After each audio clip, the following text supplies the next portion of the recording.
Hey everybody, welcome to the first edition of Scout Fantasy PGA DFS content. I'm Al White and I'm here with Mark Ferris. We will be breaking down today's DraftKings slate, throwing in some FanDuel content along the way. So I'm going to start with our course preview. The first thing we have on the docket is the Desert Classic. It starts with 3 different courses. So our cut line actually moves to Saturday instead of your normal Friday cut line. So you'll have golfers accumulate DraftKings points for 3 days instead of your normal 2. You can gain an edge with this because if you have high scorers and they don't make the cut on Saturday, and they put a bunch of birdies together, you might still be able to cash with your normal 5 or 6, which makes it pretty unique.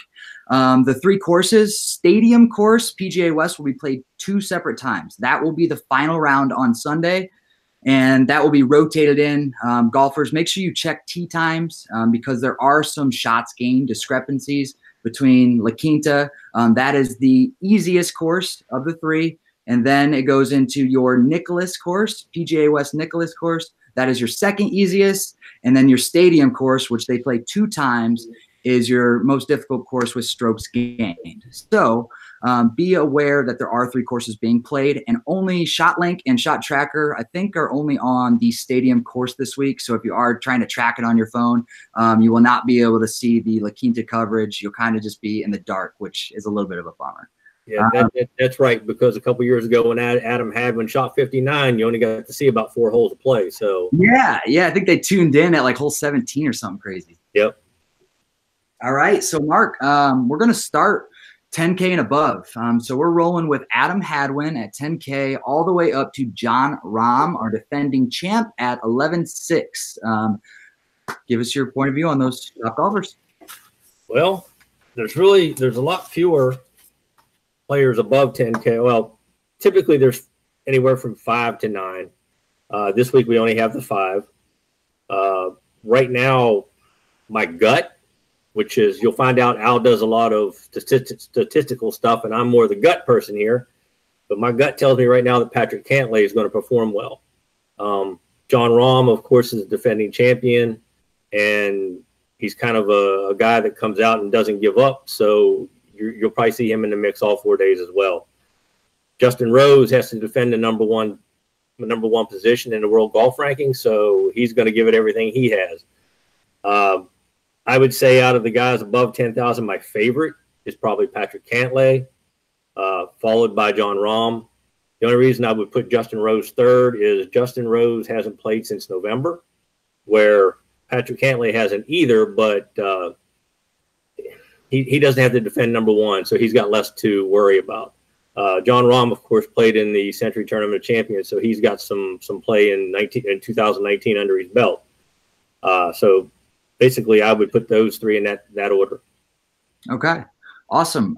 So with Cantlay, would you consider him as more of a cash option over those 2, or would you play Rahm or Justin Rose in more cash? And how are you kind of differentiating between cash and GPP this week? I could play all 3 of those in a cash game.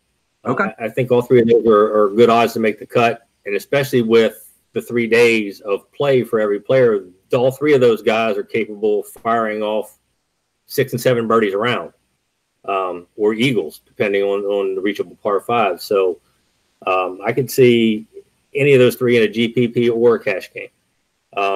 When you get to Charles Howell and Adam Hadwin, they're a little more risky. Charles Howell, I think, is more stable than Adam Hadwin, but Adam didn't have a very good 2018, although he did finish, I think, 3rd here last year. So 3rd or 2nd. I think he's got. You'll see in my article when it comes out, because I have a little bit of course history in that. I do tend to like course history a little bit. Yeah, so Hadwin he did tie for 3rd last season, and then 17 he was solo 2nd, and in 16 he was tied for 6th. Yeah, so that's to say, you look at Adam Hadwin's course history, he's 3rd, 2nd, 6th, and then 48th. Jon Rahm, I think, if I'm not mistaken, might have been his first year playing, might have been last year. Of course, he won it, so you can't get much better course history than that. one long shot that's in there, and we'll get to him later, but it's Bill Haas. Bill Haas is a course history guy too, but he missed the cut last year, but the three previous years, he was 17th, 9th, and he won. So Bill Haas hasn't had very good 2017 or 2018, so he's a long shot. So are you trying to, when you have a golfer like Bill Haas, for example, okay, his current form is not great. We all know that. If we played him in DraftKings throughout last season, we were probably disappointed each tournament we put him in there. You might have luck boxed into one decent tournament with Bill Haas last season. So are you willing to, just based on course history, say, all right, let's forget form and I'm willing to take a shot? Or is that just GPP and that's kind of where you draw the line? Well, based on Bill Haas's price, which I believe, yeah, and he's at 7,400 on DraftKings, but he's actually this is where we'll get into this a little bit later too, and probably in more detail, is on FanDuel. If you just take the golfers in order of how they're listed according to price, not necessarily what the price is, but where they fall, he falls number 40, basically a tie for 37th on DraftKings in the list of pricing. He's 25th on FanDuel. So apparently FanDuel thinks Bill Haas is going to do a lot better than they do on DraftKings, or it's something that you don't want to play with. Yeah, so that is something with the DraftKings and FanDuel, the price discrepancies that we'll get into a little bit later. That's definitely one to keep our eye on because I think FanDuel does kind of play into their algorithm with, your more course history and kind of past results, not necessarily current form. And DraftKings is very current form based. I mean, you can tell with like Andrew Putnam, for example, who's at 9,700. He's up there with some of these course horses, and he hasn't really proven. T17 last year, which is solid for a guy his first time on that course, and he obviously had a second place last week. So what do you think about Andrew Putnam and below, after we drop down underneath that 10K Adam Hadwin range? Well, one real quick thing on Bill Haas still. If Bill Haas was below 7,000, I would probably be looking at him as loading up the low end of my lineup so I could pick up some higher priced guys. But at 7,400, basically I have three tiers on my list. I went from 9,000 to 11,600, 7,500 to 8,900. So he falls into my third tier, and right at the top of my third tier. So he wouldn't be my wild card. He's still a little bit higher priced than what I would want to do that. And back to Andrew Putnam, I feel good about Andrew Putnam. At 9,700, if you really didn't want to get into the higher price guys and you wanted to start below 10,000, there's really nothing wrong with that. You could realistically pick up Andrew Putnam and Phil Mickelson and play those two guys together, and that's going to save you, $2,000-$3,000 in price as opposed if you played Rahm Rose. So another guy that's in that 9,000 and above range that I kind of like is Luke List. He has a good history going. The only thing that worries me about Luke, he's got 3 tournaments that he played in the fall. Tie for 4th, missed cut, tie for 4th. Okay, let's hope that's not a pattern, because if it's a pattern, then he misses the cut. But I think he's another one. If you want to get a bottom higher end guy, that would be Luke List. Okay, and that's something with Luke List, Putnam, Mickelson. Those guys can score, and they can score absolutely. And if you have 3 days, not just 2. So they are a little bit more volatile. That's the thing. You pay for Rose and Cantlay and Rahm because you're pretty sure they're going to make the cut, right? Right. That's why we pay that high price. So when you drop down to your Mickelsons, your Wises, your Lists, your bombers that can put birdies in bunches, you kind of actually want to play them a little bit more this week because you have 3 days of scoring. And that is going to make a difference. Finishing position plays such a big role in DraftKings and FanDuel. But this week, since you get that whole extra day of scoring, it really does play a big difference. So don't limit your player pool to just a few people, because you might have Phil Mickelson that is T32, but he might be the 14th highest scoring DraftKings player on the slate. Could be. And the other thing is, other than Torrey Pines, you can't get much more of a home field advantage for Mickelson than you do here. So, he's a California boy. Absolutely. Okay, well, let's move on. Let's go down. So we passed Luke List. Is there anybody in the 8K range you're really trying to hone in on? I like the 8K range quite a bit. Well, this probably shock you or anybody that's read any of my forums or my articles, but the Sangju M, I mean, he played well last week. He's played well all except for one tournament in the fall.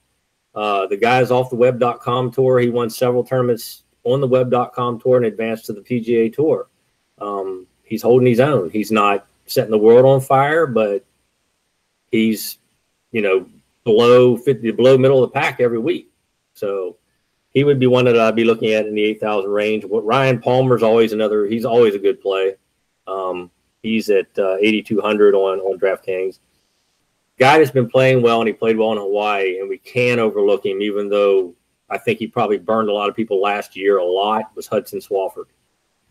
Hudson Swafford's playing well. So if you want to get a quality guy at 8,300, I wouldn't hesitate. Absolutely. I actually, in my write-up, I have Sanjay M. He's one of my tournament treasures. I think he's an awesome play this week on FanDuel and DraftKings. I have Ryan Palmer. So we're kind of on the same page here. And Swafford, I mean, he put together a great tournament last week. So I actually think his ownership is going to be higher than it should be. So I'm going to pivot off him to your Palmers, to your Sanjay M's instead of going to that Swafford. But I do like him as a secondary option in that range. Here's three other guys in that $8,000 range. You might if you're going to pivot off of him, you might want to go to this one because he burned everybody last week. Zach Johnson. Beautiful. Zach Johnson, $7,700. Yep. How many times does Zach Johnson basically crap the bed? Not that many. Only when I play him, Mark. So last week that's true. Game lock. This week he has made my write-up again. So I am locking and loading Zach Johnson. 7,700 is too cheap for a golfer that can legitimately pull in a top 5 on any given weekend, if not pull off a W. So he only missed the cut by 1 stroke, and he shot like crap on the par 5s last week. He was actually over par on a couple of the easiest par 5s in the entire PGA Tour. So if he can get those putting woes, because he actually gained shots on approach throughout the entire tournament last week. He just lost it around the green and putting. And those are the two things we normally think about Zach Johnson being good at, around the green and being able to knock in 20-footers when he needs to. Well, and Zach hasn't played, and anybody that's played golf knows what's the last two things that come back: your short game and your putting. Yes, so this is a perfect time to plug this in. 8 of the last 9 winners at the Desert Classic played in one of the 2 previous Hawaii events. So the 2 previous events that we were just playing on DraftKings, 8 of the last 9, the winner has came out of those 2 tournaments. So ZJ didn't make the cut, doesn't mean he can't win. He played the following week. The exception, though, to that 8 of 9, the one person who didn't play was Bill Haas. He's the 2015. He was the champ. He didn't play the week prior. But the 8 of the past 9 winners have. So that is a little tidbit. If you're doing your research and you kind of want to have somebody that played the previous week, look at that. Here's a name for you. And this guy has a lot of risk, but on DraftKings, he's cheap. And, man, can he play. Daniel Berger. Daniel Berger. Yes. That is a massive price discrepancy between FanDuel and DraftKings as well. Oh, yeah. Yeah, 7,700 for a golfer that we've seen pop at big tournaments. I mean, his name is going to go under the radar, but everybody sees it and they're like, it's dangerous to fade that guy because you've seen him at the top of, big tournaments with high class players. So, I mean, that is a killer price for Berger. Me personally, I am not pulling the trigger this week. I want to see what he's bringing to the table in 2019. That's the only risk. I may pull the trigger in a lineup or 2 on DraftKings. But he's the 5th highest priced guy on FanDuel. I am not touching him on there. I won't blame you. All right, Mark. So let's move on down. The next thing we have, kind of going into this 7K range. Was there anything else in that 8K range you wanted to touch on before we moved on? I want to mention first. Go ahead. I'm sorry. Glover. He has not played yet this season, but if you look at his log, I mean, he has top 20s, like 4 rattled off in a row. And, I mean, if you were talking about shots gained through approach, there is no better ball striker, I mean, next to, your Keegan Bradleys. And your Ches Reeves that are right next to Lucas Glover. He's going to put the ball on the green. Will his putter come along with him? And if it does, you'll see him in that top 10, top 20 range. He can pop any given week. I love Lucas Glover this week. That's exactly it. If he could have Steve Stricker putt for him, he'd be great. That's right. Or figure out how Webb Simpson turned his putting moves around. Absolutely. There's three other guys in that range that I would mention, and this would just be for people that maybe need somebody in that range that they would think might be something that some players that some people are not going to be really high ownership's not going to be there. Richie Rowensky. That's a name that can't even pronounce it, but the guy's been solid. He's got good course history, or not course history, but he's got a good current form. He's played well in these last few tournaments. Another guy that I liked a lot last year, and he's just another fiery Spaniard, just Joaquin Niemann. He's right there too at around $7,600. And then the third guy that I wanted to mention is Dylan Fratelli, who's been playing well. He played well last week. He's at 7,500. So those are three other guys that are at the lower end of the middle to low end of the $7,000 range that you can use to fill a lineup in where you want some higher priced guys. Yeah, absolutely. And Richie, he actually does have good course history. I was just looking at it, T29 in 18 and T9 in 2017. Yeah. So it's not just that he's playing well right now. He does like this course. And sometimes you just got to buy into that. Some courses fit certain golfers' eye. I mean, really. I have that in my write-up. And like I said, your write-up's going to focus a lot more on statistical stuff than mine. But it's anybody that's played golf knows that once it starts going bad, it goes bad. And the reason the pros can get out of it so much faster is because they've got coaches, they've got caddies, and they just have better skill levels than we do, and they can just fix it. But, if a course fits their eye and they're comfortable, they're going to play well. And I think Richie might be one of those guys on this course. Absolutely. Let's see. Let's talk about Scott Piercy for just a second. So he's up in that 9,100 range. He happens to be my fade of the week. What are your thoughts on him? I mean, I just really don't think at that price he is going to pay it off. I mean, that's my personal opinion. I think he's going to be a little bit higher owned than he should based on course history. He's a good ball striker, but he just never seems to put it all together, when it really counts, and that's on Sunday. Doc liked him last week. I didn't hate him. Scott Piercy tends to play better in warm weather, so he's still going to be okay in California, but he tends to play better in Hawaii as well.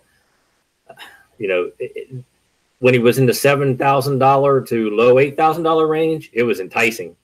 9,100, I don't know. I'm probably going to fade him as well. Okay, sounds good. Then we're going into that 7K. So we talked about Rowensky, some Haas. Anything lower than those guys that you would go, because if we're paying up for your Cantleys, your Roses, your Roms, even, we have to have something in that lower 7K range to really kind of balance it out. So is there anybody in the lower 7Ks that you're looking at? There's two guys below 7,500 that I like. There's other ones but these are the two guys that I like a lot. Bud Cauley, he's been playing well, and even though this guy personally burned me last week by not making the cut, and he missed it by one as well, Pat Perez. Pat Perez is one of those guys that can light it up.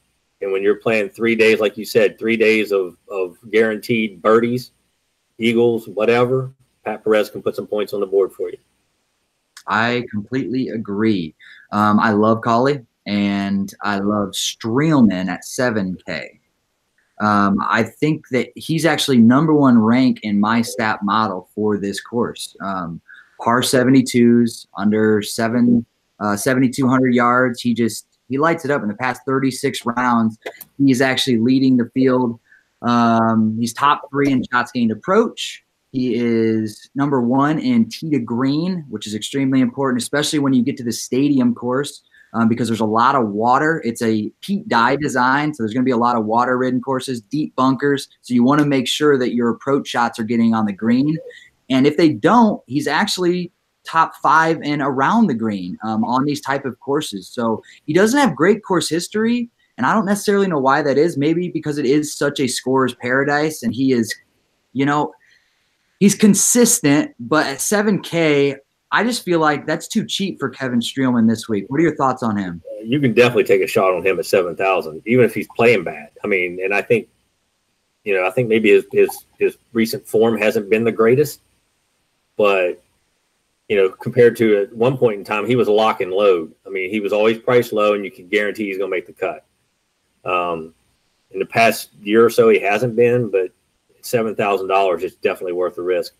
Throw another name at you, and I think a lot of people like this guy just because you like to say his name, but he's 7,100, Johnny Vegas.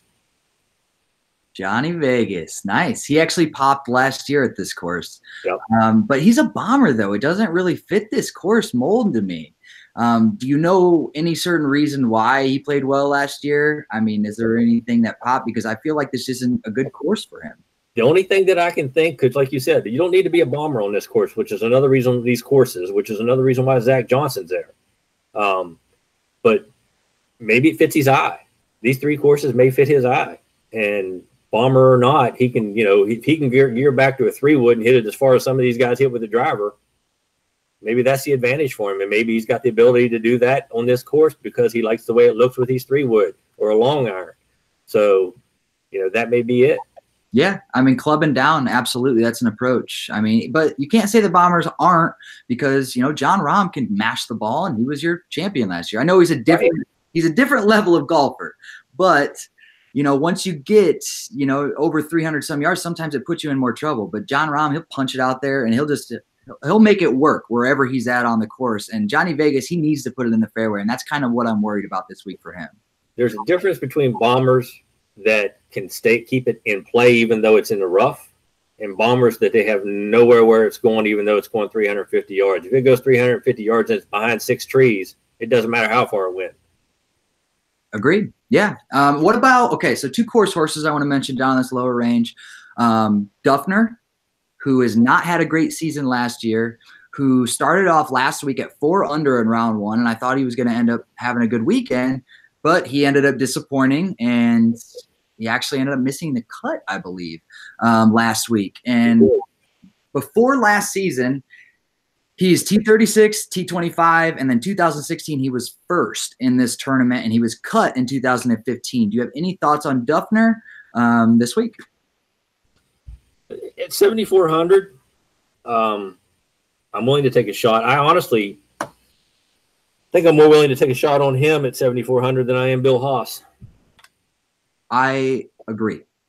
I think, and he actually just got a sponsor. Last year he didn't have a sponsor. I don't know if you saw that. It's Dude Wipes. That is the I did see that. Yeah, so I think it's Dude Wipes. I think is a like a wet nap for men. I'm not really sure what it is, but he does have a sponsor now. So I don't know if that sponsorship swag will light a little bit of motivation under him. But if he comes out, and shoots, he shot a 4 under, so he still can score.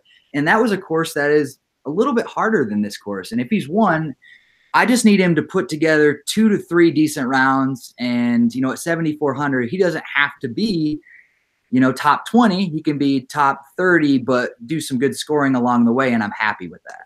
Let's put it this way. If you're going to wear Dude Wipes on your shirt, you better be able to play. Absolutely. And then one other person is Marty Party Laird.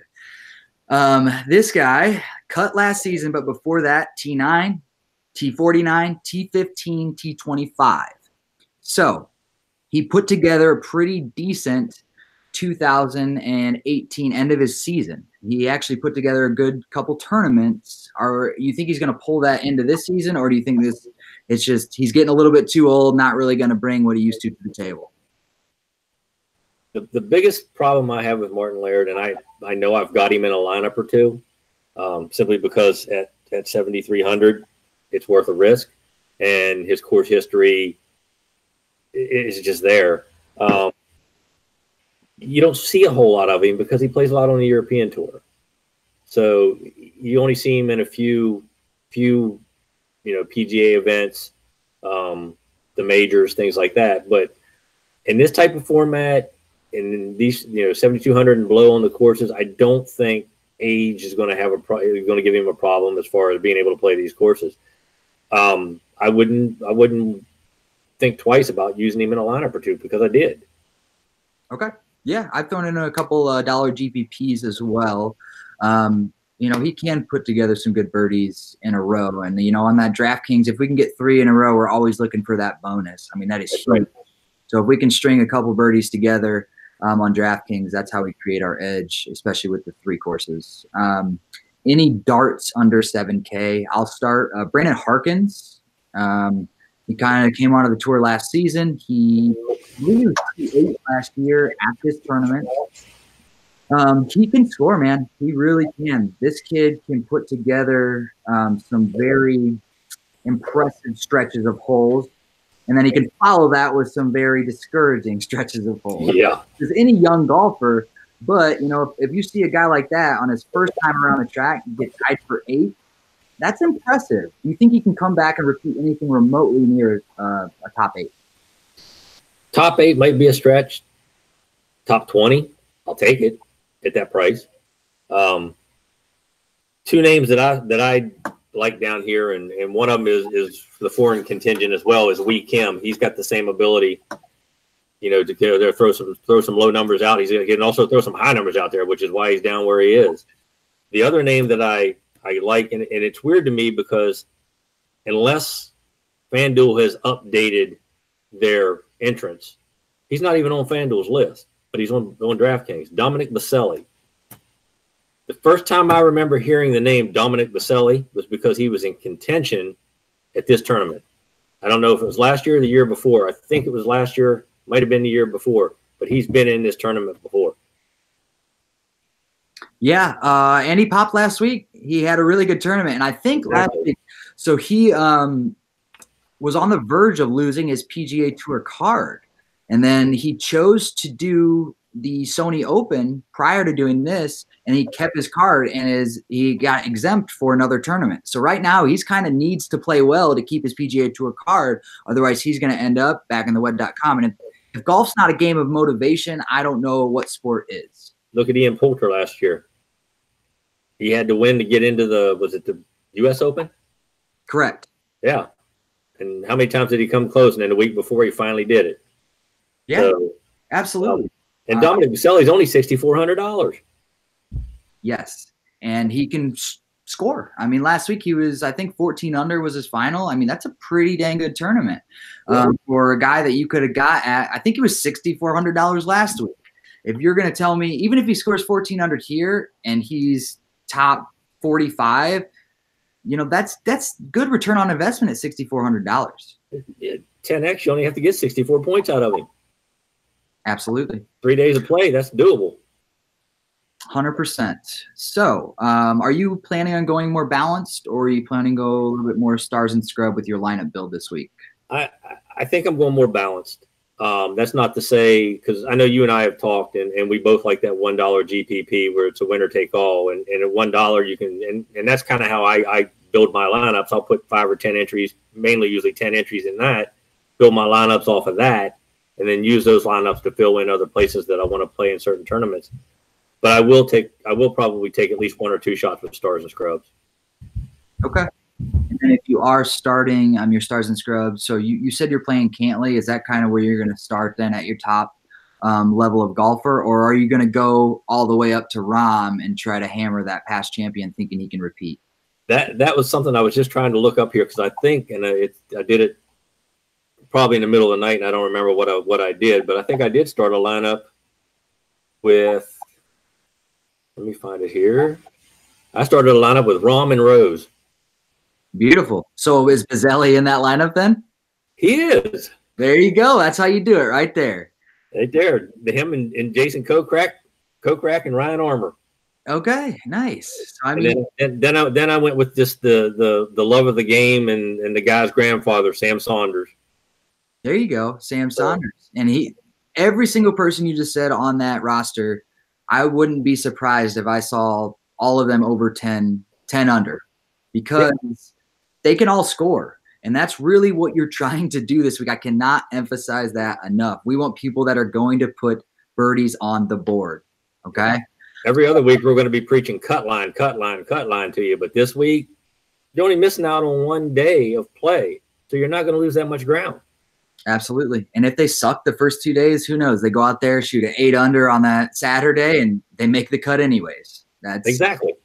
And you'll see that a lot. You'll see people start to trend upwards. You know, you might have a Thursday where they shoot even, and then on Friday they shoot a 2 under, and then okay, they just made the cut. Oh crap, there comes the 6 under, and then another 6 under. And that's going to happen, and you can really take advantage of that in this type of tournament. If you think they're going to score, don't be discouraged if the first couple days your golfer's only at 6 under and he's 10 strokes behind the field, because they might have started on the stadium course, which is the hardest of the 3. So, yep. You know, if you are playing showdown slates, stack La Quinta. That is by far the easiest course. Yeah.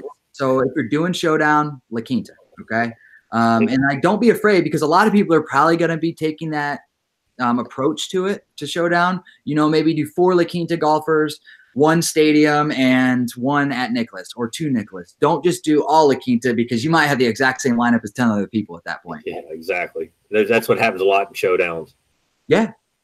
So let's build a lineup, man. We've talked about quite a bit. So let's start with the cash lineup. Let's try to get 6 of 6 to Sunday. All right. Got it. And start us off, and I'll kind of make sure we're tracking prices so we know exactly. Go right ahead. But we're looking for guys that are going to make the cut. So I think that lineup, I'm going to start that one with Lucas Glover. Beautiful. I agree. All right. So Lucas Glover, we got him at 8,600. Let's go back and forth, man. Let's just out one, you pick one. All right. Who we think is going to rattle off. Let's see. I'm going to go down, and we're going to stick with a balanced approach. I'm going to say Ryan Palmer at 8,200. I love it. So we're starting with Glover, 86, Palmer, 82. Go ahead, Mark. Give us another one. All right. I'm trying. So we get down to the last one. That's when we're going to have to worry about what we have left. I think what I'm going to do is go somewhere near the top, but not all the way at the top. And I'm going to give you Luke List. Okay. Luke List is a cut maker. 9,000. All right. You know what?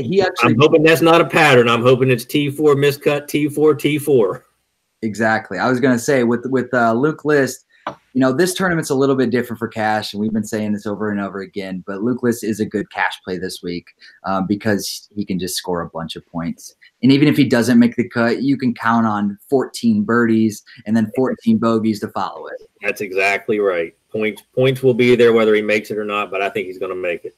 Awesome. Okay, so that leaves us with about 8,000 left with 3 golfers. I'm actually going to lock in Sungjae Im. I really think that this kid has got it going on this week. And I think he's cash and GPP viable this week.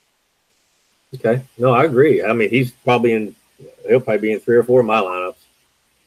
I'm almost as bad with him as I am with Poulter. Everybody, like I said, everybody's going to think Poulter's my dad. All right. So we have 8,000 left. Where are you going from here? Are you going low, or are you going a little bit higher? So I have the last one. We have 2 left. So we have 2 left. So I'll take this one. I'm gonna go back to the guy that burned me last week, and I'm hoping he does what he does normally. Is Pat Perez at 7,300. I'm gonna give you some money to play with. Pat Perez. All right. So that gives me 88, and that puts me with around Harmon, Kazire, JJ Spawn, CT Pan, Hudson Swafford, Bo Hostler are my options in that range. Okay. My favorite out of all of them is actually Bo Hostler. So that leaves us with 800 left. I'm not necessarily comfortable with that. I don't mind leaving some on the table, but 800 seems like a hefty amount.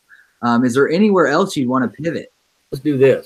Instead of risking it with Luke List, even though I still think he's going to make the cut, let's bump that up to 9,700 with Andrew Putnam. All right. So we're locking in Hostler, and then we're going up from List to Putnam. Correct. Beautiful. So I'm going to lay this out here for everybody. We have got Lucas Glover at 86. We have Bo Hostler at 8,000. Sungjae Im at 8,100. We are going Andrew Putnam at 9,700. We also have Ryan Palmer at 82. Pat Perez at 73. Those are our cash game lineups this week. And then you want to do a tournament lineup and then get out of here? Let's do it. All right. Go ahead. I will start us off this time. Okay. With our tournament lineup. I'm starting with Si-Woo Kim. Ooh. There you go. I just, 7,500, doesn't that seem cheap for a guy that just can come out and strike the ball? And like, you look at the leaderboard and you're like, oh my God, Si-Woo's at 16 under. He's got a chance to win this. I just feel like it's that weak. No, he can do that on any given week. It's just the nature of his game. Absolutely. 7,500, Si-Woo, lock it in. Okay. So I'm going to go ahead and I'm going to go with So we're looking for a tournament lineup here. Richie Rowensky. Even though I can't say his name, Richie, I'm going with Richie. Richie Rowensky. Because I don't think many people are going to be on him. So in a tournament GPP or any kind of a GPP, I think that gives us an advantage. I agree. I'm going to lock in Brandon Harkins at 6,900. Really give us some salary to work with. See if we can some of these upper echelon guys up here. So what do we got left? Let's see. After I lock him in, we have 9,300 for 3 spots left. On the average. Yes, sir. All right. Well, I'm going with my gut play of the week. Let's go with Patrick Cantlay. Get him in there. Beautiful. I love it. All right. So now we have 8,700 left, and that's going to put us. I'm going my main man, Chez Reavie. 9,200. I think if you remember last season, he back-to-back T2, right? He had 2 back-to-back second-place tournaments. Once this guy starts to strike the ball, he gets hot. And I ride hot streaks because golf, we just talked about, with confidence. And I think he's going to pull right into this week. He's got decent course history. And if I'm looking for tee to green game and ball striking this week, Chez Reavie's the guy. So I'm locking him in, 9,200. Pat Kazires did the same thing a couple years ago. He gets hot. 3 or 4 weeks in a row, you're seeing him up near the top. Yeah, absolutely. So now we got 8,200 left. Go ahead, give us your last pick. 8,200. Well, since it's tournament, we don't necessarily have to spend it all. Correct. So let's throw a name out there that I think comes off the European Tour and plays well. Peter Uihlein at 7,700. Peter Uihlein. All right. He popped last year at this tournament, and the kid can score. I like it. All right, so I'll rattle that off for us. We have $500 left over, so we use $49.5 for this tournament lineup, starting with Patrick Cantlay, moving down to Brandon Harkins, Si-Woo Kim, Chez Reavie, Peter Uihlein, and Richie Rowensky. There you go. Sounds like a winner to me. All right. Anything else you want to lay out there, Mark, before we get out of here? No, we kind of discussed a little bit about the price discrepancies. But, one thing, and hopefully everybody reads both of our articles, because I think you're going to get more out of our articles if you read them both together, because you're getting 2 different perspectives at the same tournament. Both of us have had some past success with PGA DFS, which is why we're here trying to share some of the knowledge with everybody else. And I always like to give a couple long shots on my article, so that'll help everybody there. You can see what I'm thinking as far as long shots go. But the other thing I would like to say is, hopefully this will be something we can continue to do week by week. Sometimes it may be, Doc even said, I think if either one of us can't make it, he could step in and maybe do this with us as well. So this is hopefully something that's going to continue on, and everybody will get some benefit out of it. My article mentions something called, and I know I've mentioned it to Al too, is something called Slack Chat. You go to the Scout Fantasy Sports website, go to the main page. Somewhere down on the right, there's a thing for Slack Chat, and I'm on it. Some other guys are on it, and if you have questions, you can go there instantaneously and get an answer. It's a nice tool. I've actually learned to play hockey on that thing. So. Perfect. All right. Thanks, Mark. That was awesome, man. I really look forward to continuing doing this with you. Make sure everybody check out our articles, Scout Fantasy DFS. That's it, Mark. If you got anything else, let's get out of here. No, man. Hit it big this weekend. Take it easy. Let's get some screens. Yep. Bye.